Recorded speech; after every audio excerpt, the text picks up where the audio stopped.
ba talaga na pag sinabing made in Japan na product, legit na high quality and solid?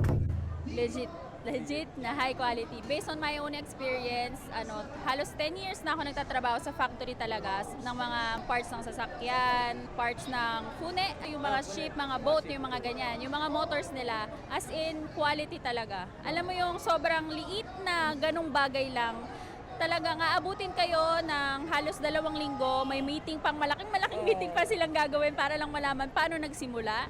Bakit nangyari, paano aayusin, paano maiiwasan, yung simpleng ganun na maliit lang. Oo. Diba? Kaya magtataka ka din bakit mahal.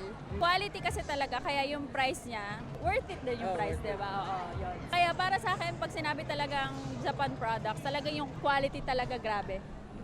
Confidently, masasabi ko talaga na high quality yung gawa ng Japan. Nakapag-work na rin ako sa mga kojo, and even ngayon, tantaw siya ako ng Haken. So, nakapasok ako sa iba't ibang companies. And yung pinaka number 1 talaga nila na sinisigurado sa lahat ng ginagawa nila is yung quality ng product.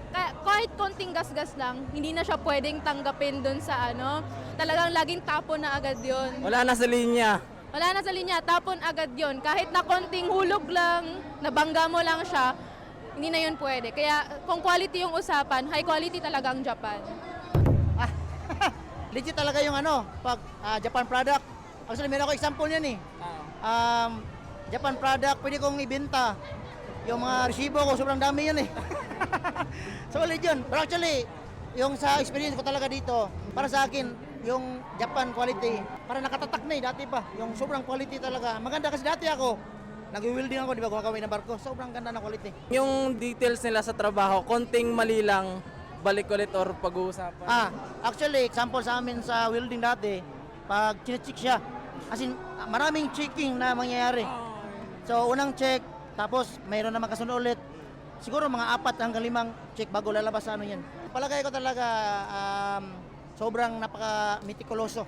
Yung ang word talaga, mitikuloso yung hapon about sa product kasi parang all around the world na sila eh. Pag Japan made, as in quality talaga. And then, long-lasting talaga yung product, di ba? Sobra. As in, wag ka na bumili ng mga semi-standard. Standard na ka kasi sa business ka na makabili.